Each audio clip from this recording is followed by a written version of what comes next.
Well, let's begin. So this is the textbook on the screen, and so this is Math 175.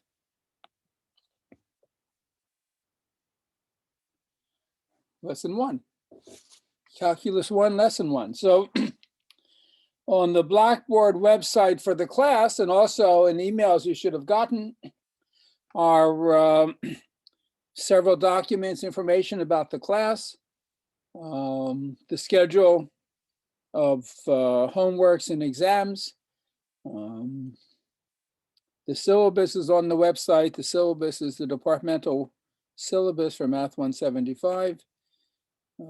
In a semester with CUNY, there are 14 weeks, 2 classes a week, so 28 classes, 28 lessons, and we go exactly in order following the syllabus. So today is lesson 1, Wednesday is lesson 2, and so forth. Homework is due once a week, and the schedule of homeworks is also on Blackboard, and you should have gotten it in an email.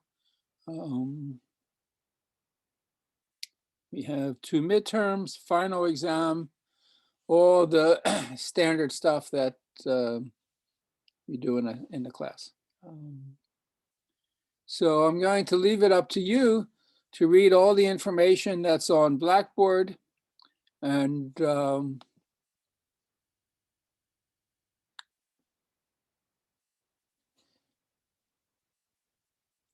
we'll go from there. So the only technical thing that you need to be aware of, and it's very important, is how you turn in your homeworks and how you turn in your exams. So there will be a site, a file in the assignments section of Blackboard for each of the homeworks in the course of the semester, and each of the exams, the hour exams and the final exam. You will do your homework or take the exam, and then what you have to do is convert it to a PDF file. So nowadays, basically every printer allows you to scan a document and it's saved as a PDF file, and you upload that to Blackboard. So that's the way the class works, and it's really important that you're able to do that, because otherwise you won't be able to turn in any homework and you won't be able to turn in any exam, and that's not a good situation. So before we start, are there any questions? You can unmute yourself to ask a question, or you can also put a question on chat, which I check periodically, but the easiest thing is to temporarily unmute yourself and ask any questions you might have.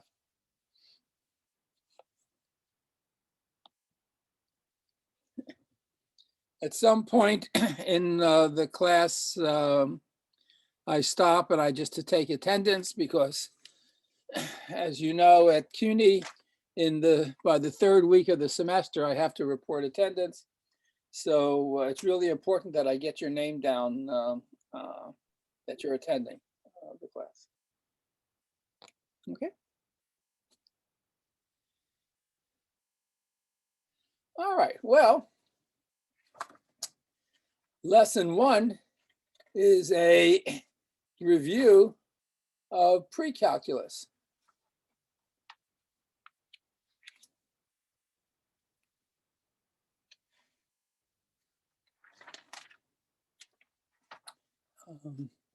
I should point out, this is what the syllabus looks like. It's on Blackboard. It's also in the department. And you see it has each lesson, 1, 2, 3, up to lesson 28. And for each lesson, it says what sections are being covered and the homework problems for that section. So for lesson 1, sections 1.1 to 1.3, 1.6, and the appendix D3, these are the problems. In section 1, numbers 1 to 14, 19, 21, and so forth. Now, whoever made up this syllabus was very enthusiastic about assigning homework problems, and it's always the case, the more problems you do, the better you learn the subject and the better you do on the exams. But if there are too many problems that for you to be able to do in a given week, the best thing to do is not, let's just say there are 40 problems and you only have time to do 20 problems, 15 problems. You don't want to do the first 15. You want to jump around and make sure you do a few problems from every section. So you're getting practice with all the different techniques that are being taught in that lesson. So that's just a good way to use your time. It's best to do everything, but if you can't, try and do a few problems of every different type that's on the homework. Okay, any questions about any of this? Oh, I should also say, it's not set up yet, but there will be a YouTube channel where all of these lessons will be posted. So I'm recording all of these Zoom lectures, and they will all be posted, uploaded to YouTube. It might take a day or two to get the thing set up. And then you can go back and review whatever you want, or if you have to miss a class, you can always go to YouTube and just see the whole lecture, go through the whole lecture. Good afternoon, Professor. Can you show the textbook again? So the important thing about the textbook is the name, calculus, and early transcendental functions, the different versions of this book. So the one that this course uses is early calculus, early transcendental functions. The authors are Larson and Edwards. Again, the syllabus was written when the current edition was the 5th edition. They're now probably up to the 10th edition. There are two main differences between the different editions. First, the latest edition is going to cost way too much money. It's easy to get because because it'll be on Amazon or wherever, but it might cost $150. I have no idea. It's harder to get these old editions, but if you can get a used old edition, that's fine. You'll save some money, and calculus hasn't changed in 100 years, so it doesn't matter what edition you have. When they go from one edition to the next, they make a few minor changes. They might add or subtract a few exercises, but that's it. But the syllabus is based on the 5th edition. It's also, they sometimes give alternate readings. So if you have maybe the 4th or the 6th edition, but the important thing is that you have a book to study. And even if the number, even if the exercises are numbered slightly differently, the important thing is to do a lot of exercises, and you'll find a lot of exercises in every edition of the textbook.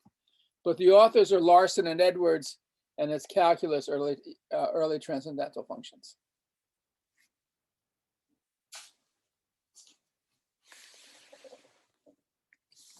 Okay, so lesson 1 is pre-calculus review. And this is really just about functions and graphs. So in calculus, we study functions, and you can all, one way to think of a function is it's like this sort of mysterious box, and you put in number x in, and the box has some machine or other that does something to x, and it outputs a number y. And this process of going from x to y, this is a function. And we often say that y is f of x. F is this function of x. So you could have a function y equals x squared minus 2. Or you could write it as f of x equal x squared minus 2.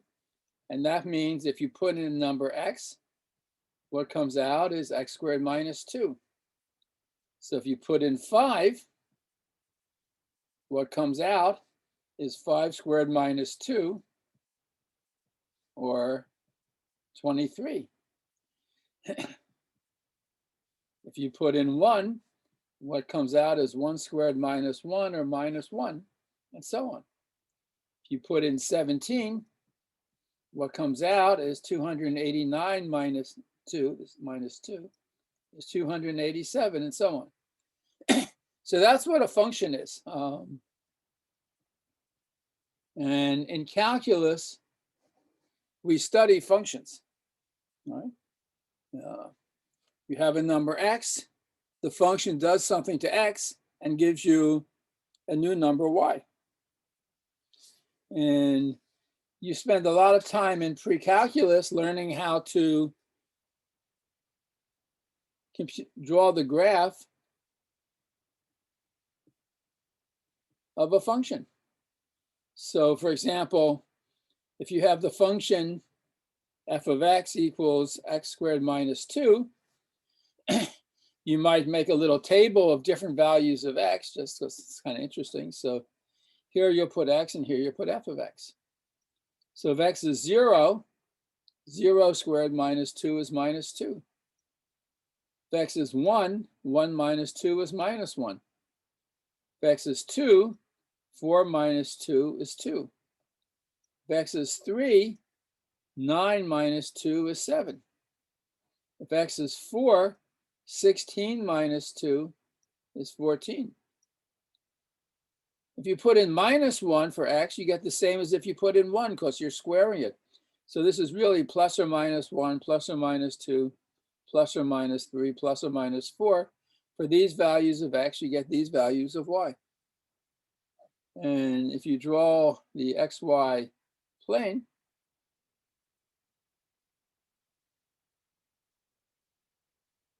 I'll make this 5, 10, 15.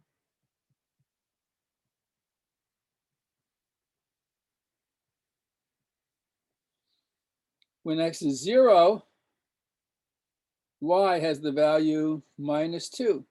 It's around there. When x is plus or minus 1, it has the value 1. When it's plus or minus 2, it has the value 2. Oops.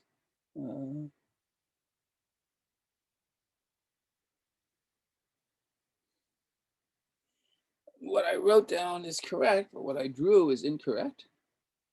When x is plus or minus 1, y is minus 1. When x is plus or minus 2, it's 2.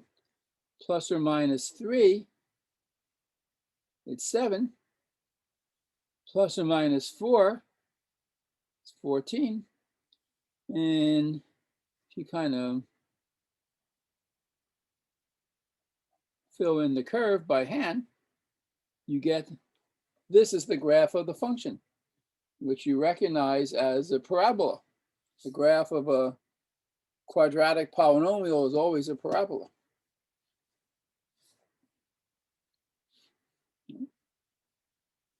And in your Math 155 course, you should learn Maple or some other computer program that will allow you to have the computer graph functions for you. I mean, a little parabola like this is easy to graph, but a much more complicated function is very difficult. If you had the function y equals x to the 4th plus 3x squared minus 9 over x squared plus x plus 7, you would have a pretty hard time graphing this by hand, but Maple, your computer, can get you a really beautiful graph of this function. So it's really important for you to learn whatever it is that they're teaching in Math 155. It used to be everyone taught Maple. Now some people use a different program, but they all should be able to give you good graphs of functions.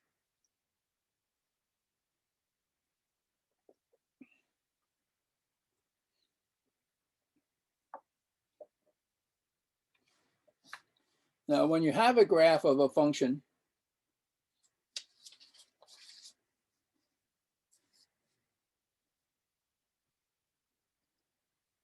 it's often important. I mean, they're useful bits of information about the graph of a function.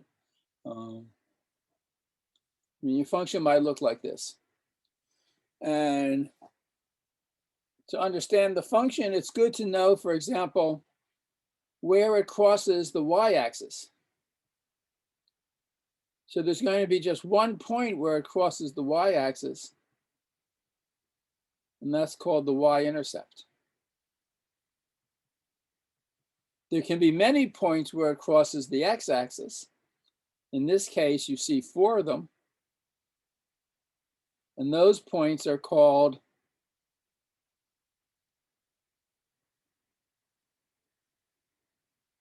X-intercepts. The y-intercept is easy to find. If this is the graph of the function y equals f of x, the y-intercept is just the value of y when x equals 0. So this point would have coordinates 0, comma f of 0. It's easy to find the y-intercept. But at the x-intercept, so the y-intercept is b if f of 0 is equal to b. So for example, this is what you're most familiar with. If you have a straight line, y equals mx plus b, this point 0b, that's the y-intercept of the straight line. The x-intercepts, well, a is an x-intercept if f of a is equal to 0, right? So for this number x, if f of a is equal to 0, then the graph is crossing the x-axis at that point. So to find the x-intercepts, you have to solve an equation, which is often hard to do. But those are the x-intercepts. Those are the points where f of x equals 0. The y-intercept is just the value of the function when x is equal to 0, so that's easier to find. Now, what we learn in calculus is the next important thing about understanding what the graph of a function looks like. The graph of a function sort of describes the behavior of a function, so it's important to know. And that's are these places where the function kind of turns around. So here the graph is going down. It gets to this minimum value and it starts to go up. So this is called a minimum, or often a relative minimum, because you can have it smaller somewhere else. But in this neighborhood, that's like the minimum value. It comes down and goes up. This is a maximum point. Here it's going up and then it's going down. Or we all generally call this a relative max, because there can be other places where it's even bigger. But in this point, this is a relative max. Here we have another relative minimum. And one of the important things we learn in calculus is how to find the relative minima and relative maxima of a function. Those are the places where the graph changes direction, down to up or up to down. And there's something called the derivative of a function, which we spend 2/3 of the time in this course learning, which tells us how to find these points.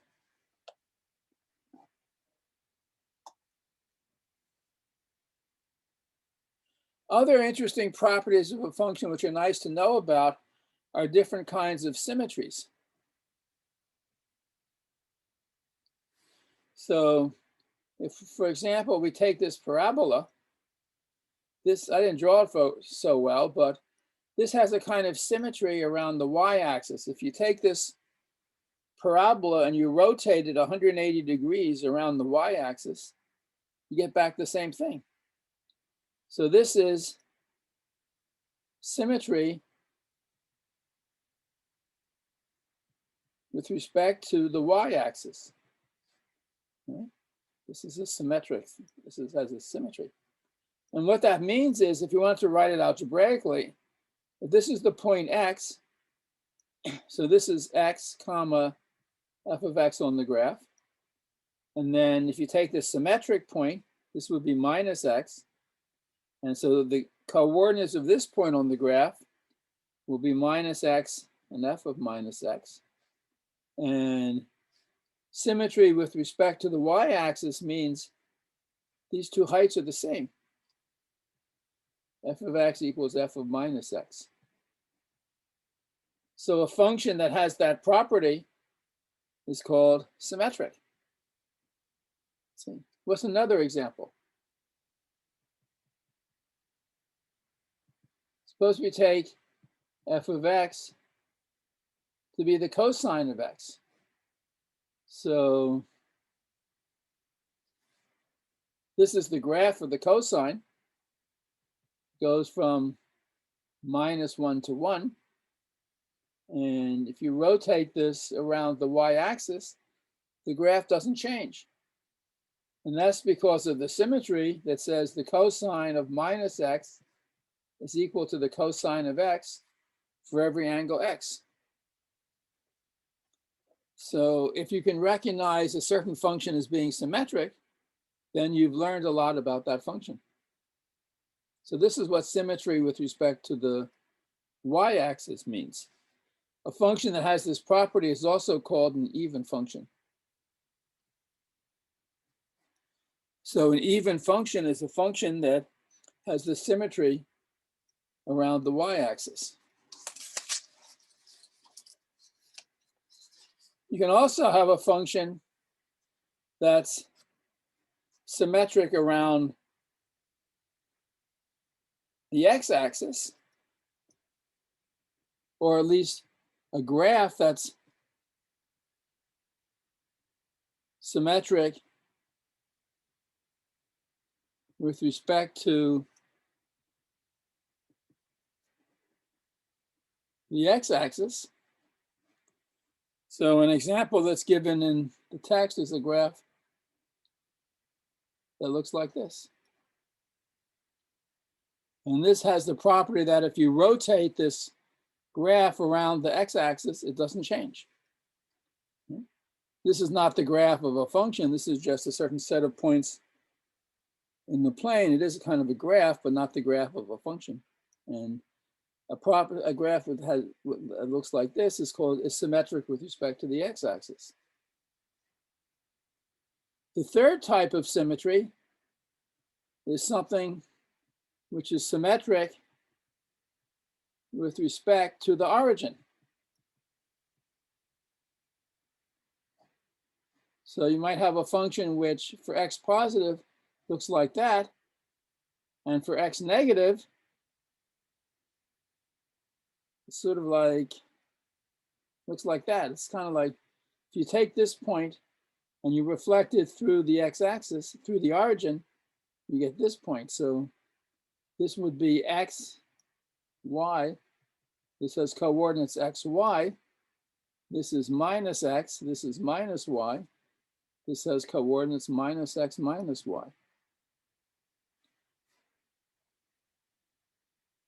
What are some examples that you know of functions that are symmetric with respect to the origin?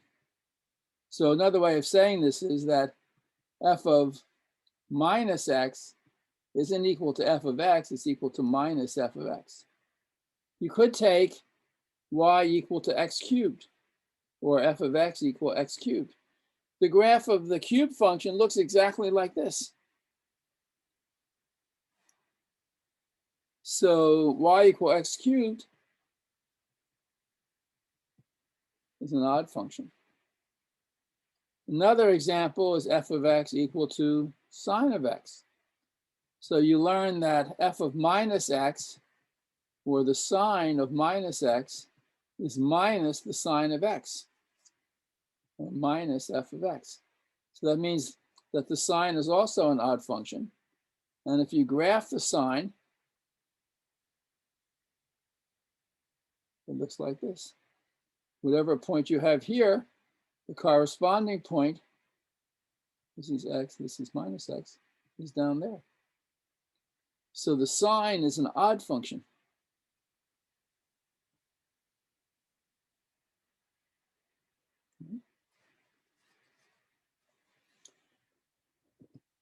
So these are all properties of graphs that tell, or property, yeah, well, properties of graphs is the context we think about it most, where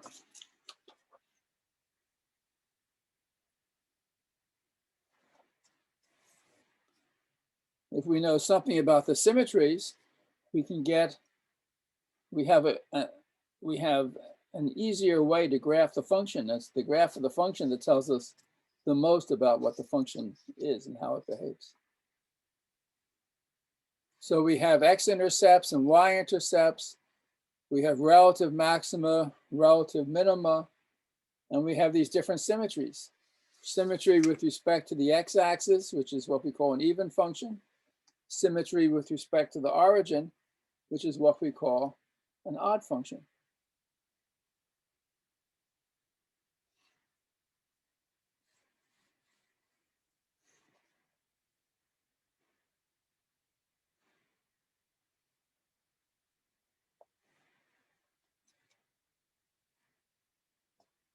In general, even if, not that you necessarily have a function, but if you have just some equation involving x and y, like x minus y squared equals 1, the graph is the set of all points x, y in the plane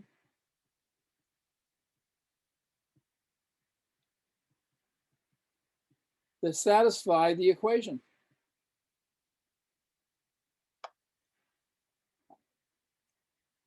So what are some points that satisfy this equation? Well,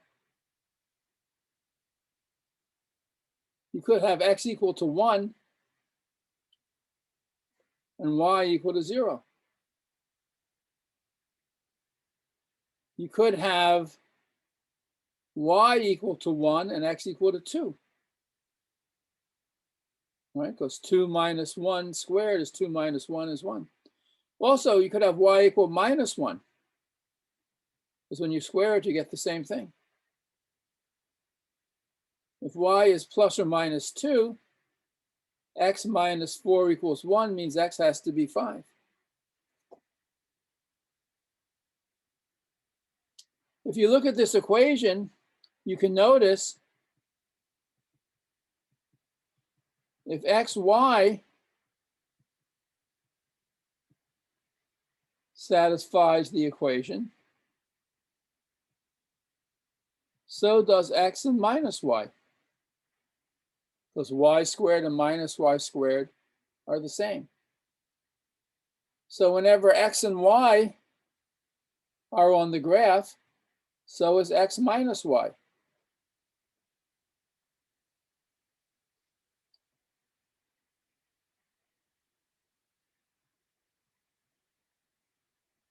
So we have 1, 0. We have 2, 1, and 2 minus 1. We have 5, 2, and 5 minus 2. And in fact, the graph of this is a function. It's a parabola which is opening to the right.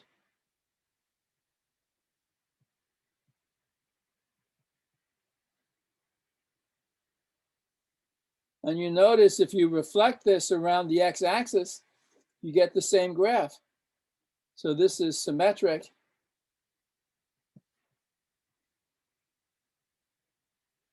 With respect to the x-axis.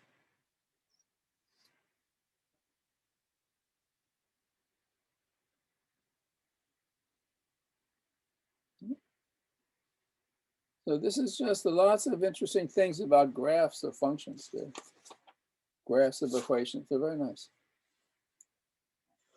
Sometimes you have a graph that looks like that and another graph. So you have two graphs, and you want to find the points where the graphs intersect. So for example, suppose we had the graph of, find the points of intersection of the graphs of x squared minus y equals 3 and x minus y equals 1. See, what does this look like? Well, this is the same as y equals x squared minus 3. So that's a parabola that has its vertex at minus 3. And x minus y equals 1, that's the same as y equals x minus 1. You know from high school algebra, this is a straight line whose y-intercept is at minus 1 and has slope 1. So we have this parabola cut by this line, and we want to find where the two of them cross. So if there's a point on both lines for a certain value of x, you have the same value of y. So at an intersection point, x minus 3 is going to have to equal x minus 1. If x is the x coordinate of a point of intersection, x squared minus 3 equals x minus 1, which means x squared minus x minus 2 is 0. So you have to solve that quadratic equation. And x squared minus x minus 2, you can use the quadratic formula, or you can see this factors, x minus 2, x plus 1. So x is equal to 2, or x is equal to minus 1. They're 2 points of intersection. When x is 2, y is 1. When x is minus 1, y is minus 2.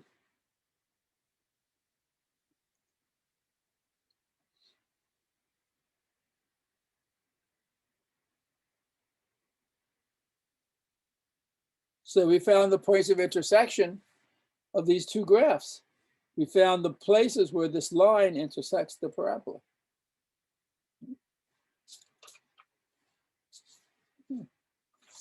That's kind of neat. Any questions about that? Okay, I'm going to pause for a moment just to jot down the attendance. So I should be able to get that from my screen here. And so I just will call off. When I call off your name, you don't say anything, you don't have to say anything. I'm just checking the participant list. But if I haven't called your name at the end, let me know. So I have Alex Amin, Alexander Manon, Alexis Negron, Aman Tahir. Carnivorous reptiles of the suborder Serpentis. Well, Like all other squamates, snakes are ectophytic. Alexa, stop. Ooh, cool. Hello, Professor. Hello, just a second. Yeah, this is Willie. I just come in. I was late. Okay, I'll get to you in a second. Thank you. All right, so let me start again. I have Alexis Amin, Alexander Manon,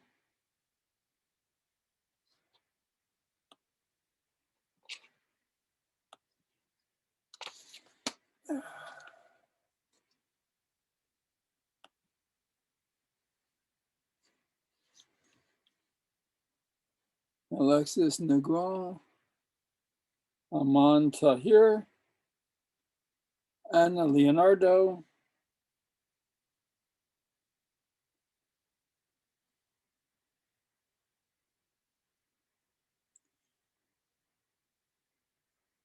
Willie Wandago,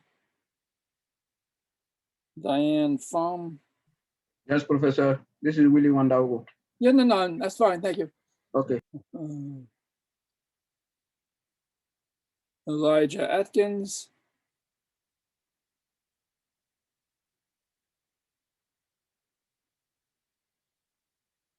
Emily Gordon, Eric Bello, Howard Fletcher,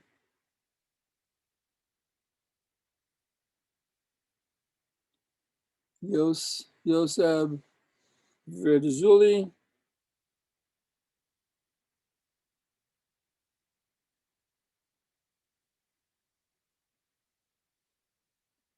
Johnny Reyes,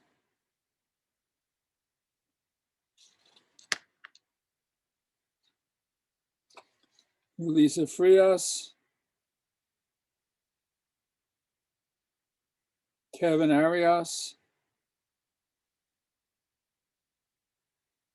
Kishan Ramnarayan,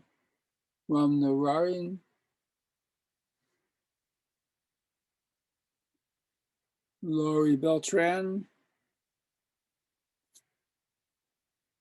Segura, Lindy Segura, Luis Molinuevo,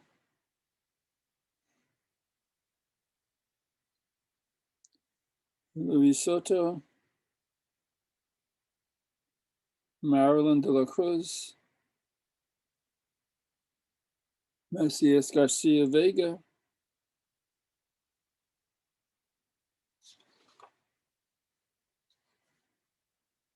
Rahul Fahim,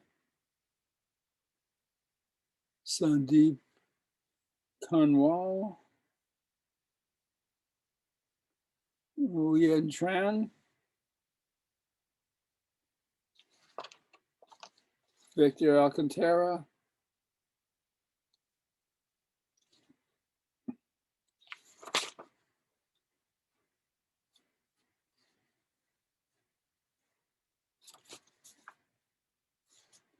let's see.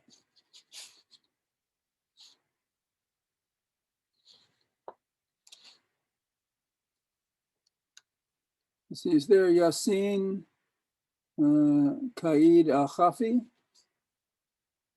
or Ariel Arroyo, Andre Lopez? Anyone whose name I did not call? Did I get everyone?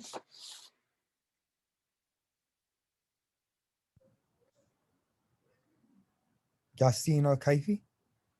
Yassine. Yeah, thank you. Good. All right, got you. Anyone else? No, that should be it. Okay, very good. Okay. I'm sorry, I typed in chat, but you didn't see it. Did you say Johnny Reyes? Yep, I got you. Okay, thank you. Yeah. Okay, good. What else? This is all part of this sort of pre-calculus review day. So what I just talked about was section 1.1.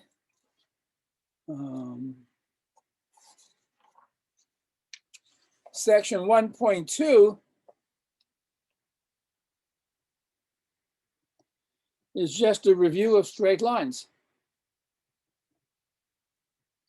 So if you have an equation of the form y equals mx plus b, or the function f of x equals mx plus b, this is a straight line. And the number m is called the slope, and the number b is called the y-intercept. And of course, the reason is that if you let x equals 0, f of 0 is m times 0 plus b, which is b. So the point 0, b lies on the graph. And what is f of 1? F of 1 is m times 1 plus b, m plus b. So when x is 1, this is the point 1 comma m plus b. And we're looking at the straight line going through those 2 points. And why do we call it the slope? Suppose we had the graph of y equals mx plus b, and we have 2 points on the line, say x1, y1, and x2, y2.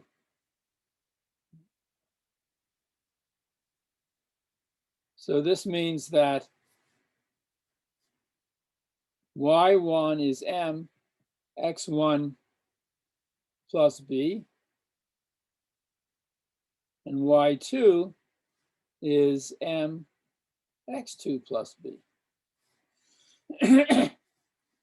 And if we look at the difference, y2 minus y1, that's mx2 plus b minus mx1 plus b.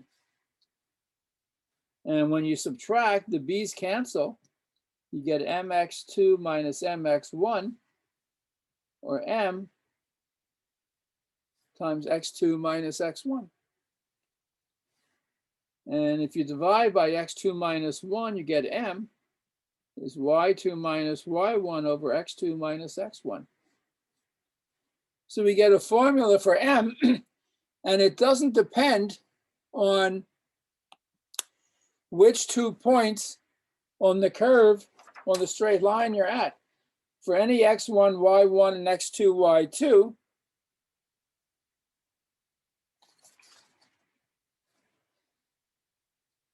you get the same number m.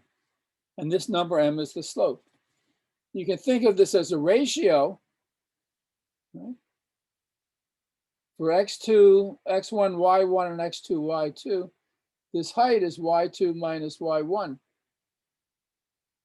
And this difference from here to here is x2 minus x1.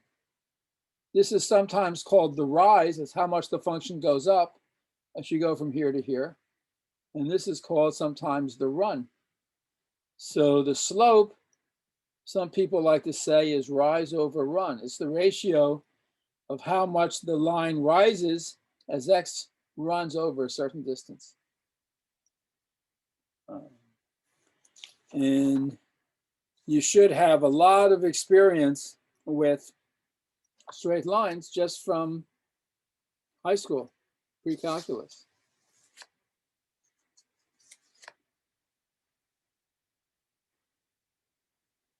But sometimes called the general form of a straight line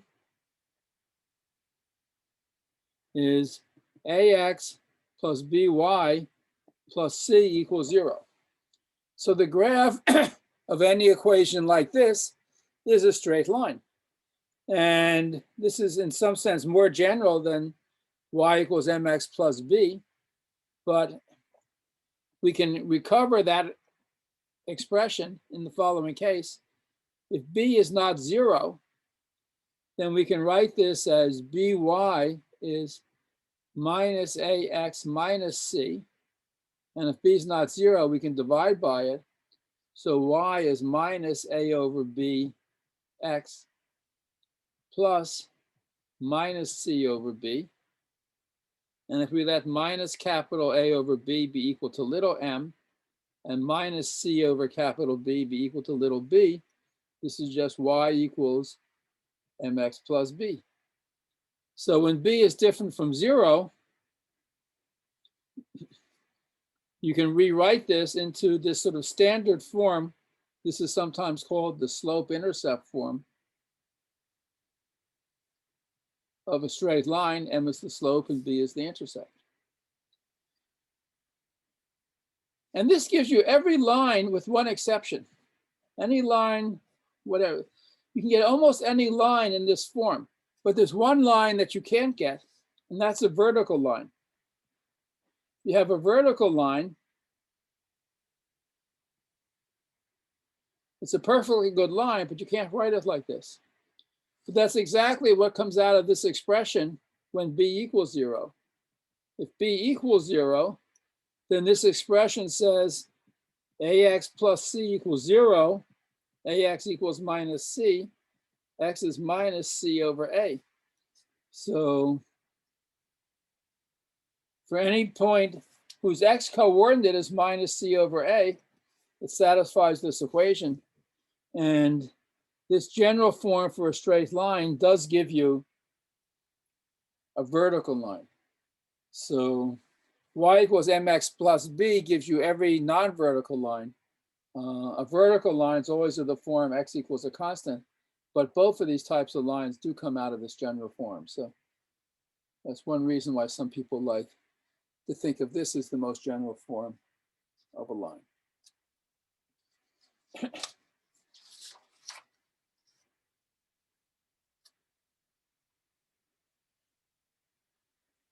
There are two kinds of lines that are particularly interesting to know about. I mean, in general, if you have a line and another line, they intersect at a point. And the high school problem of solving two equations, two linear equations and two unknowns, you know, ax plus by equals r and cx plus dy equals s.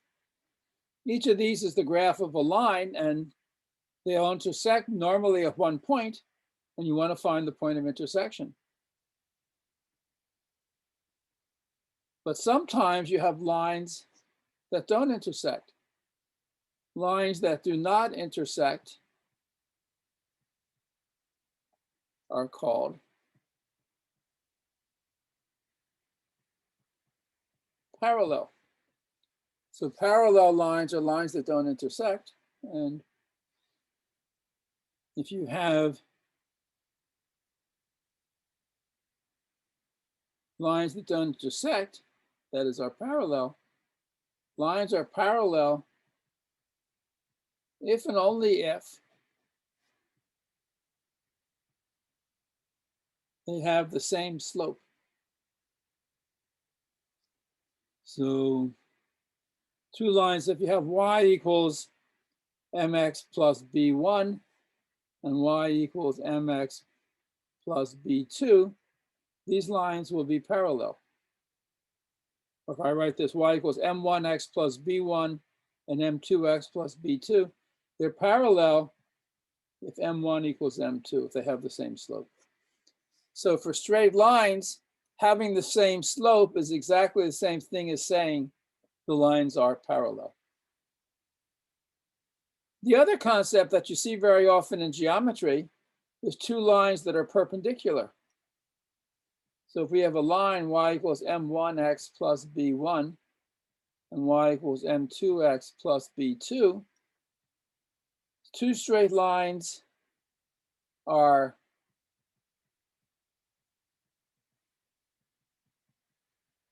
perpendicular. Well, there's a criterion for being perpendicular also in terms of slopes. It means that one slope is the negative reciprocal of the other. So m1 is minus 1 over m2. So if you have, or equivalently, the product of the slopes is minus 1. It's the same thing.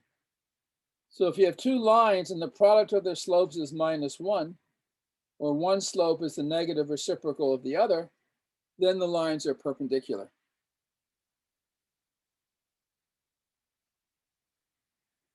The only other case when lines are perpendicular is when you have a vertical line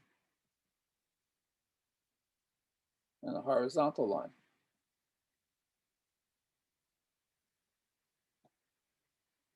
So this has slope 0, but this doesn't have a slope, where slope is maybe infinity. But for lines which are not vertical and horizontal, the criterion for being perpendicular is the slope of one is the negative reciprocal of the slope of the other.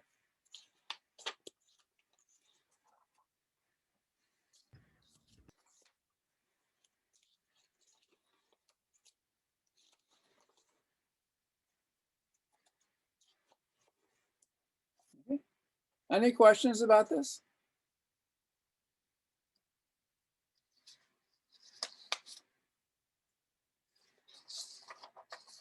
Okay. Professor, a question. Yeah, go ahead. Yeah, what did you say about when the slope is equals 0, Oh, if the line is horizontal. line is horizontal? Yeah, that means that's the same as being, yeah, so a horizontal line, slope m equals 0 means horizontal line. Because in that case, the equation of the line y equals mx plus b, if m is 0, this is just y equals b. That just means all the points whose y coordinate is equal to b. Yeah, right. And that's just a horizontal line.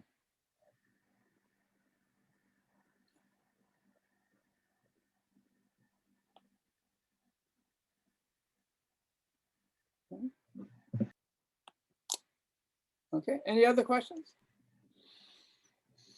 All right, now you can have a function of x which isn't defined for all x. For example, consider the function f of x equals 1 over x. You can't define for 0, so this is defined only for x not equal to 0. Or suppose you have the function f of x equal to the square root of x. You can't take the square root of a negative number when we're working only with real numbers. So this is only defined for x greater than or equal to 0. Or suppose we have f of x equals 1 over the square root of x squared minus 1. This is only defined where the denominator is not 0. X squared minus 1 is not 0, which means x squared is not 1, which means x is not 1 or minus 1, plus or minus 1. So what is called the domain of a function, so this is the word we're defining, is the set of x, the real numbers x,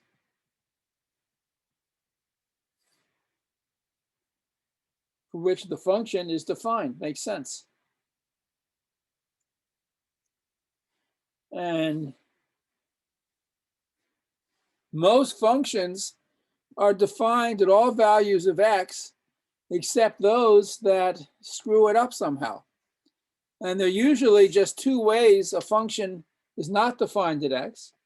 One is it would involve dividing by x. So for example, this function is not defined at 1, because if you had x equal 1, you would have 1 over 0, and that doesn't make sense. So wherever any value of x, which makes the denominator of some fraction 0, would not be in the domain. Or you might have the square root of something, and that's only defined for what you're taking the square root of is greater than or equal to 0. So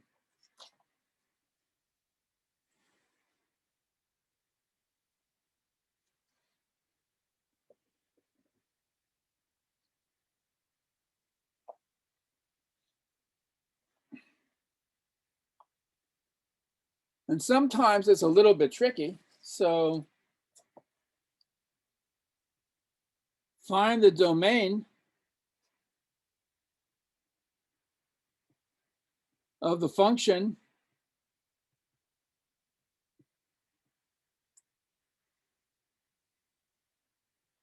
y equal to tangent of x? Well, just looking at that, I don't see any fraction. I don't see any square roots. But of course, you have to remember that the tangent of x is the sine of x over the cosine of x. So the tangent is a fraction. And this is defined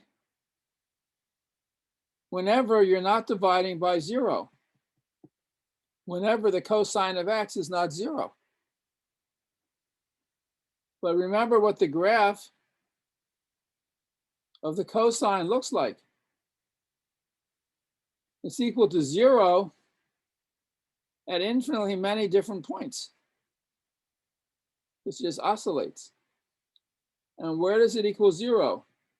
Pi over 2, 3 pi over 2, minus pi over 2, minus 3 pi over 2, 5 pi over 2, 7 pi, and so on. It equals 0 when x is equal to pi over 2 plus any multiple of pi plus n times pi. So the domain of the tangent of x is a set of all real numbers x which are not equal to pi over 2 plus n pi for some integer or a whole number n.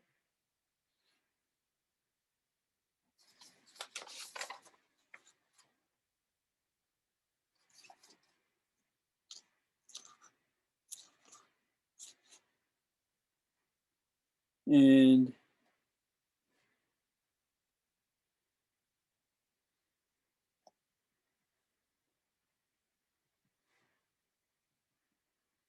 if we were to graph the tangent,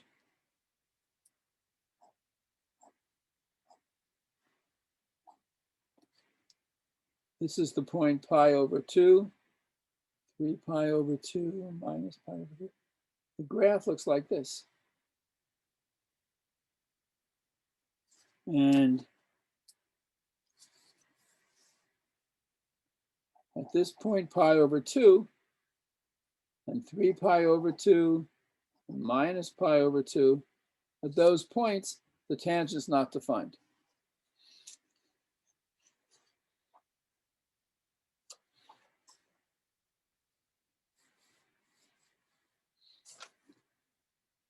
Okay? Professor, wait, please. What?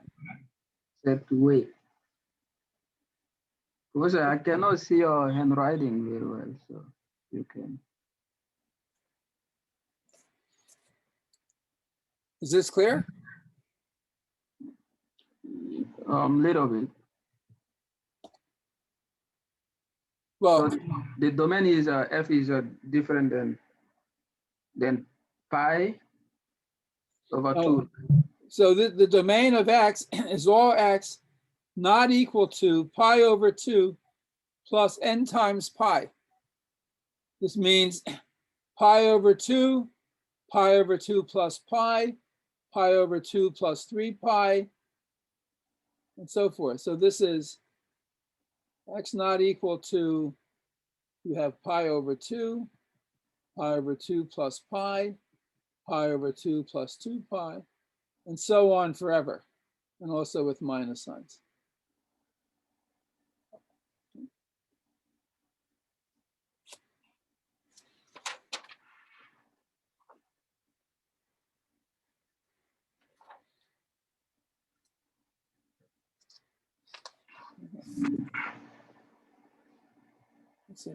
So you should also have seen in pre-calculus or elsewhere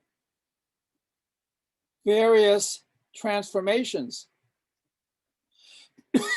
of functions.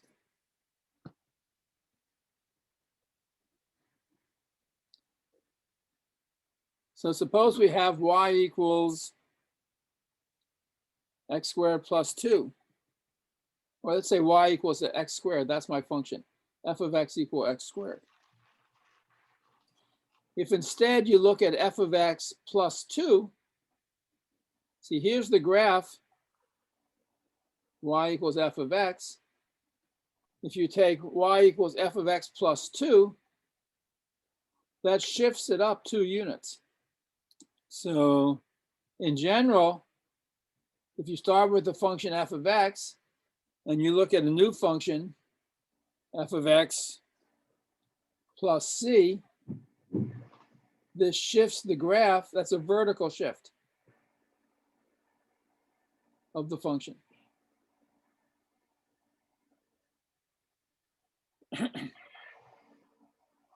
If instead of f of x, you look at f of x minus c,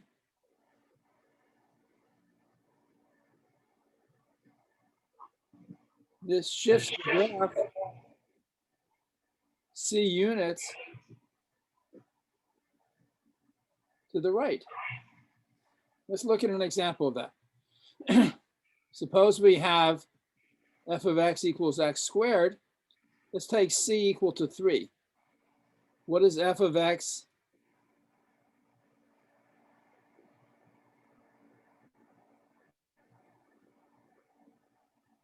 minus 3? That's x minus 3 squared. So here's y equals x squared. This is y equals x minus 3 squared. This is here. You get 0 when x is equal to 3. It's a shift. It shifts the graph of the function 3 units to the right if c is positive.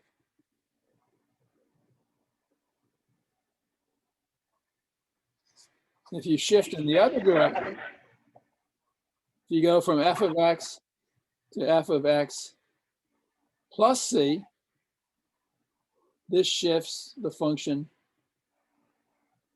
to the right.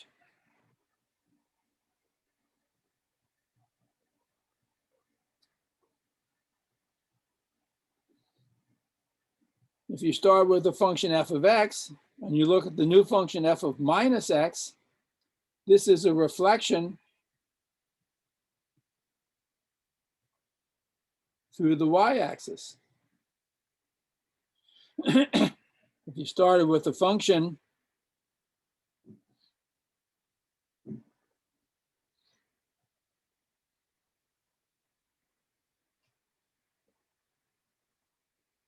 that looked like that, if this is y equals f of x, then y equals f of minus x is the reflection in the y-axis. Reflect this in the y-axis, you get this line.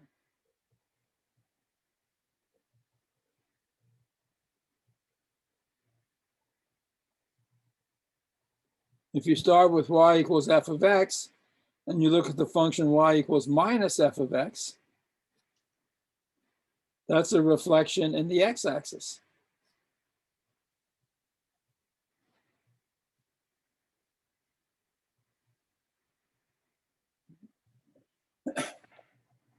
So you'll find all of these listed in the textbook in section 1.3 on simple transformations of functions. So if you need to shift a function up or down, you add or subtract some number c to the function. If you need to shift it to the right or the left, you subtract or add the number c, and so on. Okay. The important thing that you might not be as familiar with yet, but we use it all the time in calculus, is an operation on two functions, which is called composition.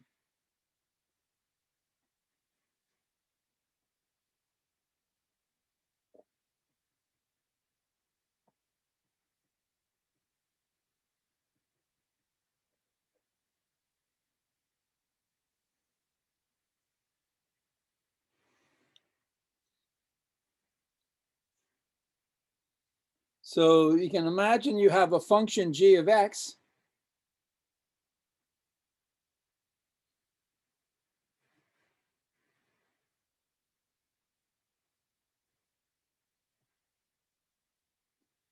So you put in a number x, And out comes g of x. And you could have another function f,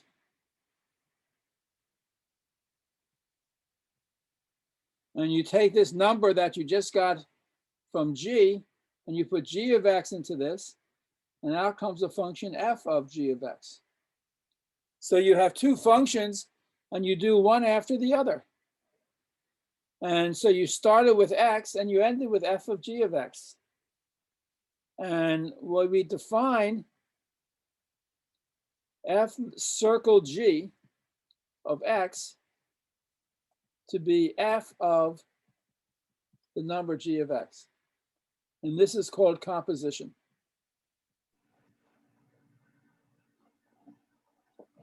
It's called also G F, right? Sorry, what are you asking? That is G on F or F on G? This is f composed with g of x. And usually, in fact, we just write fg of x, but this is the composition. So let me give some examples.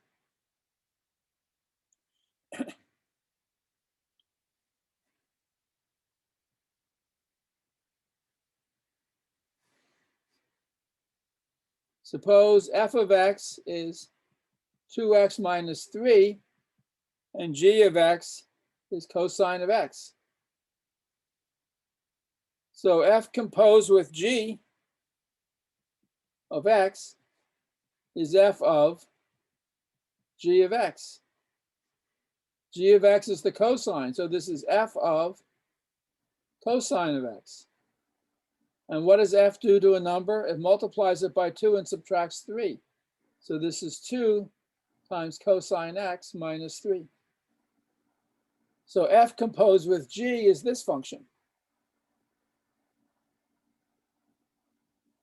Now I could also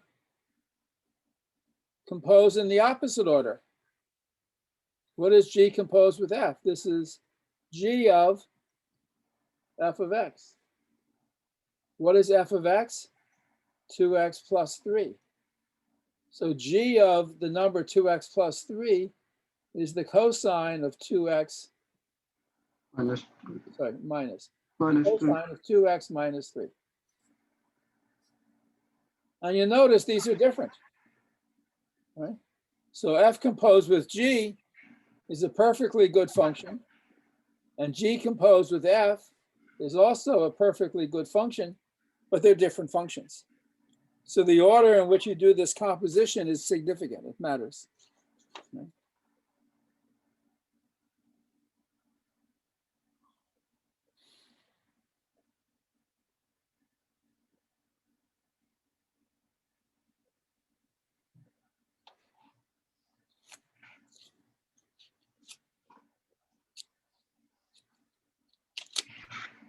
Okay.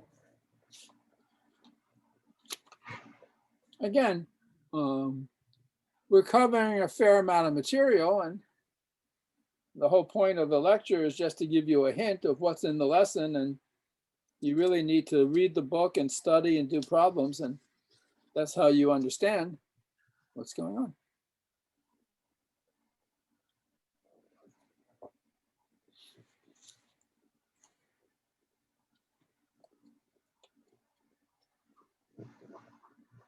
Hello, Professor. This is Marilyn.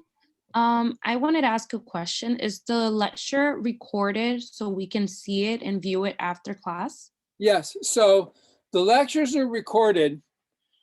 Sometime today or tomorrow, I will be setting up a YouTube channel with the lectures.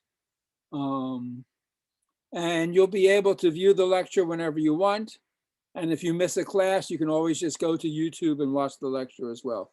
But all the lectures are recorded and they'll all be posted on YouTube.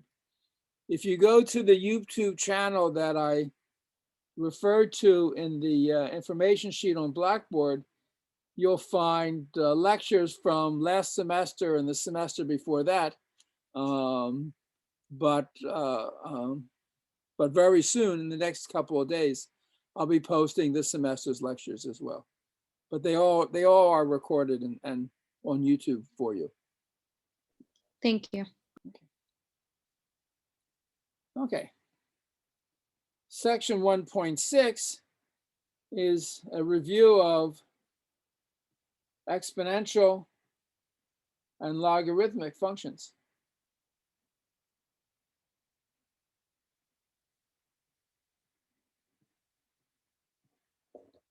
So an exponential function is just some number a raised to a power. And we're only going to take positive numbers a. So for example, the function f of x equals 2 to the x is an exponential function. And so f of 0 is 2 to the 0 is 1. And f of 1 is 2 to the 1 is 2. And f of 2 is 2 squared is 4. F of minus 1 is 2 to the minus 1, which is 1 over 2 to the 1, or a half. F of minus 2 is 2 to the minus 2, is 1 over 2 squared is a fourth. F of a half is 2 to the 1/2, and you should know that something raised to the power of half is just another way of writing the square root. And the most important exponential function uses the number e, which is 2.718 something.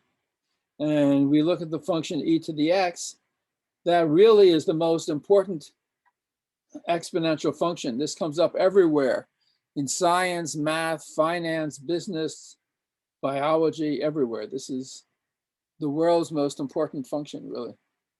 So what is E equal to? What is E equal to? Yes. Well, it has some infinite decimal expansion. It starts 2.718. The way you think of E is if you take 1 plus 1 over n and raise it to the power n, this is some number. Yes. And if you take the limit of this as n goes to infinity, that converges to some number e, which is approximately 2.718. And but it's not like, it's like pi. What is pi equal to? Pi is approximately 3.14 something. But you can't say what pi is as a number. You can say, well, pi is the area of a circle of radius 1, and e is the limit of this expression, but these are the most important numbers in mathematics. But it's not like the number 2 or the number 10. It's a little bit more complicated to explain.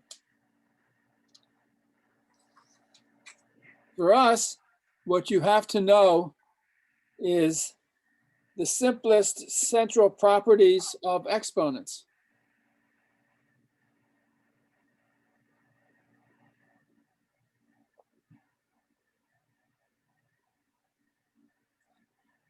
So if you take numbers a and b, which are both positive, any number to the power 0 is 1.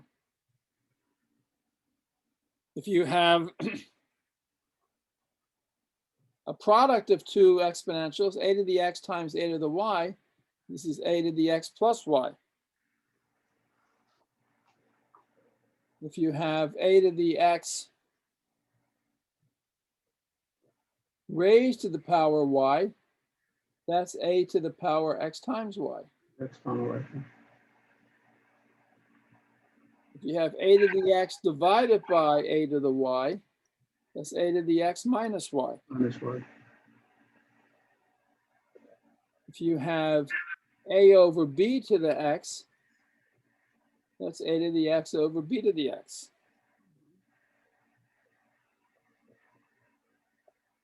If you have a times b to the x, that's a to the x times b to the x. And if you have a to the minus x, That's 1 over a to the x.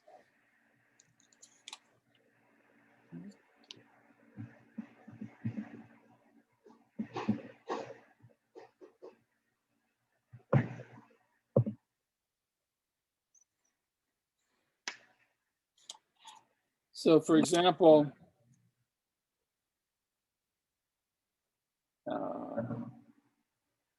2 squared times 2 cubed is 2 to the 2 plus 3. That's this property. 2 to the power of 5. 2 to the 5, which is 32. 32. And 2 squared over 2 cubed is 1 over 2 to the 3 minus 2, which is 1 over 2 to the first power, which is a half.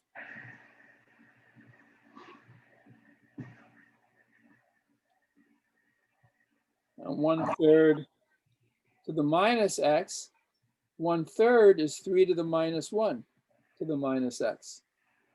So that's 3 to the minus 1 times minus x, and minus 1 times minus x is just x. So 1/3 to the minus x is 3 to the x.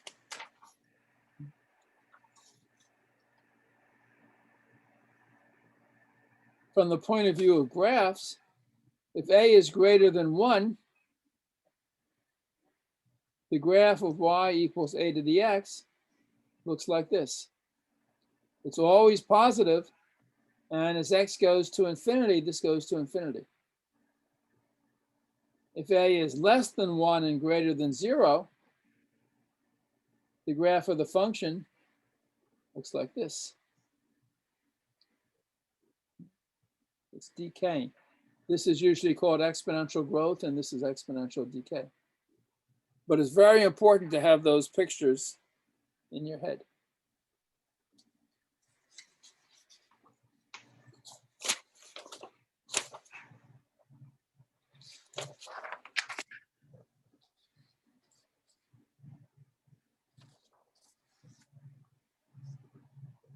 Now, the number e, which is infinitely important, can be defined in many different ways.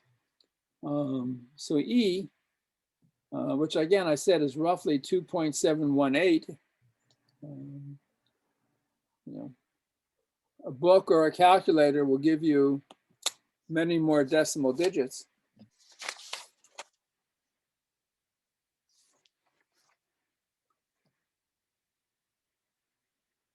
You can also define it like this. You could take 1 plus x and raise this to the power 1 over x.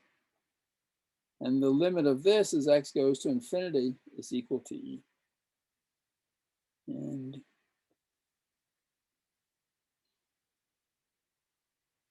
sorry, as x goes to 0. In this case, x is going to 0.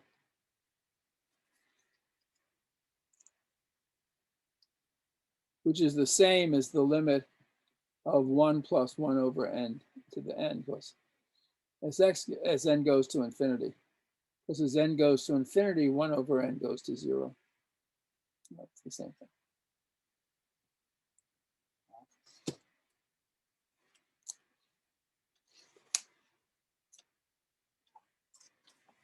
Now, I should just say one more thing about logarithms, and then we will be done for the morning. The logarithm. So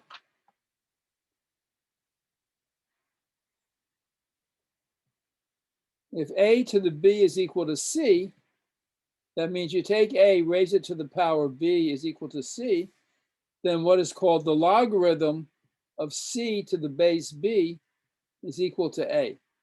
So these two equations are equivalent, right? They're exactly the same. So to say that the log of c to base b is equal to a, sorry, I said this backwards. The log of c to base a is equal to b means that a to the power b is equal to c. So we know that a to the 0 is 1. So that says that the log of 1 to base a is 0. we know that 2 to the 5th is 32. So the log of 32 to the base 2 is 5. We know that 10 cubed is 1,000. So the log of 1,000 to base 10 is equal to 3. We know that 4 to the minus 2 is 1 over 16. So the log of 1 over 16 to the base 4 is equal to negative 2. So every exponential equation has a corresponding logarithm equation. And again, I assume everyone has seen this before. And this is just to refresh your memories about the notation. And the most important logarithm is what is called the natural logarithm.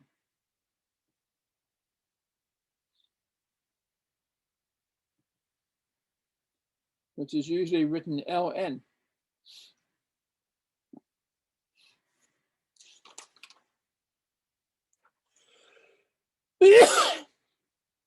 So the natural logarithm of x is the logarithm of x to the base e. So to say that the natural log of x equals b means, so this is if and only if,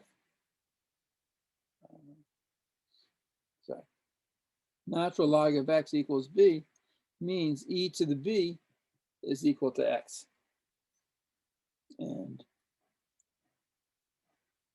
this is the graph of y equals e to the x.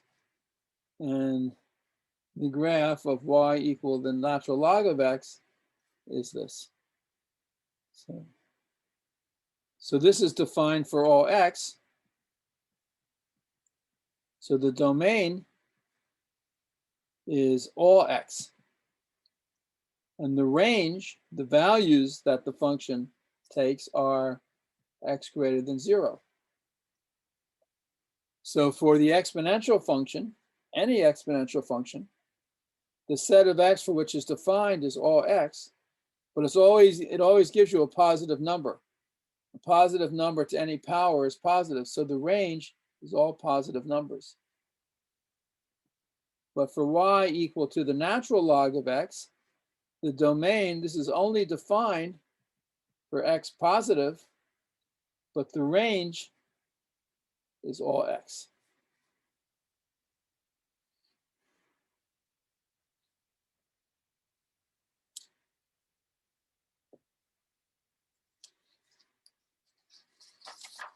And let me recall some properties of the logarithm. So the first property says that the log of the product of two numbers, this is for, let's say, x positive and y positive. The log of the product is the sum of the logs. Let's see if I can prove this. So suppose log x equals a and log y equals b. So to say that log x equals a means e to the a equals x, and e to the b equals y. So x times y is e to the a times e to the b, which by the rules of exponents is e to the a plus b, which means that the log of xy, what do you raise e to get xy? You raise it to a plus b, which is log x plus log y.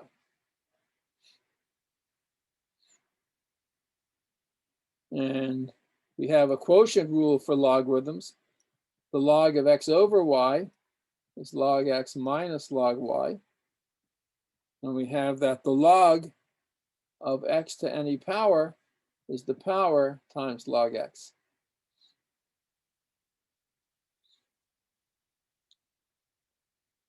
In particular, the log of 1 is 0, because e to the 0 is 1.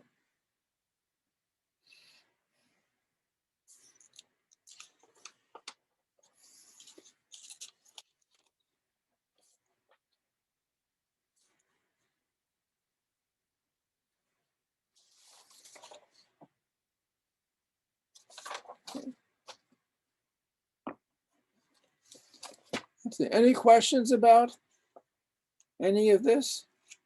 Hopefully this is all stuff that you've seen before, but in any case, it's discussed in the text. And there are a very, very, very large number of homework problems for next Monday, just from lesson 1. Then there are a lot more from lesson 2, as we'll see on Wednesday. So you are certainly encouraged at the start of every class to ask me for help with any homework problems that you have difficulty with or you have a question about. And in general, I start every class by asking if there are any questions, and it's legitimate to ask any mathematical question, including any question about the homework. Okay. All right. The homework problems are on the syllabus. The syllabus is on Blackboard. So just go to the Blackboard website for this class and you will find the syllabus, and there's the homework. So for example, here's the syllabus. This is lesson 1, which I just covered, and it lists here the homework problems. So you find the homework problems on the syllabus for each class.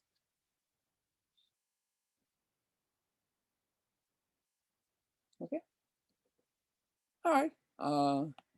If there is nothing else, then that's it for today. I will see you all at 1 o'clock on Wednesday. So When the homework is due? every Monday. Every Monday. Okay. But the schedule is on Blackboard. There's a schedule of lessons and the homework due dates. So do we have to submit it in somewhere? Yes, absolutely. You have to write out your homework, find a printer where you can scan it to get a PDF file. You upload the PDF file to Blackboard. In the assignment section, there will be a place that says homework 1, and you upload to homework 1 for the first homework. It's not possible to handwrite it? Well, I can't, how can I see it if you handwrite it? You can't give me the paper. And As I teacher- said at the beginning, homeworks and exams can only be submitted via the computer by uploading a PDF file. This is also how you take the exams. Can So we take a picture nowadays- of the? Can we take a picture of the handwritten homework and send it to you as a PDF? Exactly. If you don't have a printer, that's, yeah, you can do that. It makes it's complicated to read. But if you do that, you have to make sure that the pages are in order and they're in the right, they're upright. So you're not sending in a page which is upside down or sideways. It has to be correct. Okay. So you can just view it and read it. I can't turn it around if it's if you're using like a cell phone to take a picture. But you have to Alright. be able to make, however you do it, the best way is just to scan it on a printer and get a PDF file. If you don't have access to a printer, then you can use a cell phone. But you have to make sure you can do this properly, because this is also how you will turn in all your exams and the final exam and how you get graded.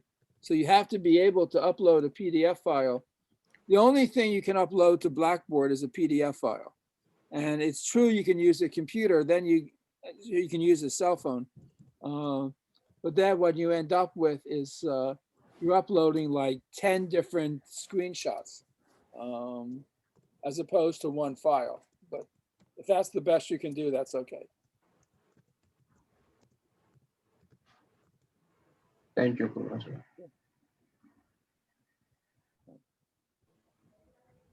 Okay, everyone. Professor, I have a quick question. What's it? Is lesson 1 and 2 like the Zoom meeting we're doing on Wednesday? Is that going to be included in the homework questions that's due on So Monday? there's a lesson every day, but I only collect homework once a week. So each homework that you turn in is for 2 lessons. So the homework for next Monday will be lessons 1 and 2. The following homework will be for lessons 3 and 4. We cover 2 lessons a week, so and each homework covers 2 lessons. Is that clear? Does that make sense? Yeah. Yeah, okay. So I just did lesson 1. On Wednesday, I'll do lesson 2. The homework that you turn in next Monday will be for lessons 1 and 2 both. That's one assignment. Every assignment is 2 lessons.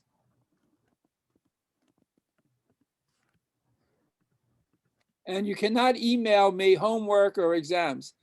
Everything has to be uploaded to Blackboard, because that's where it's graded, and that's how where your grades are located.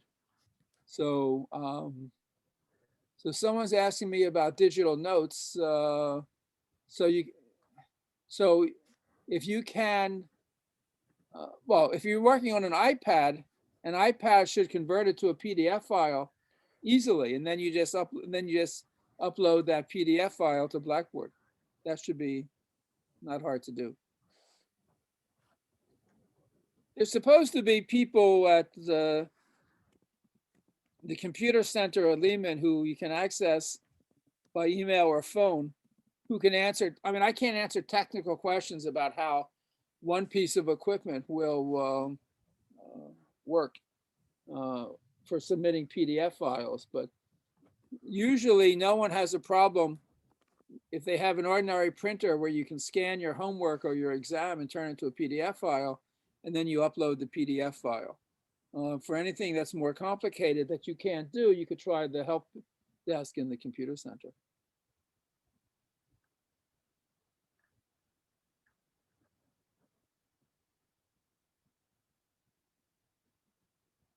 Someone's asking me what I accept. If it's a PDF file that I can read, I can accept it. If I can't read it, it doesn't do you any good, right? It has to be clear.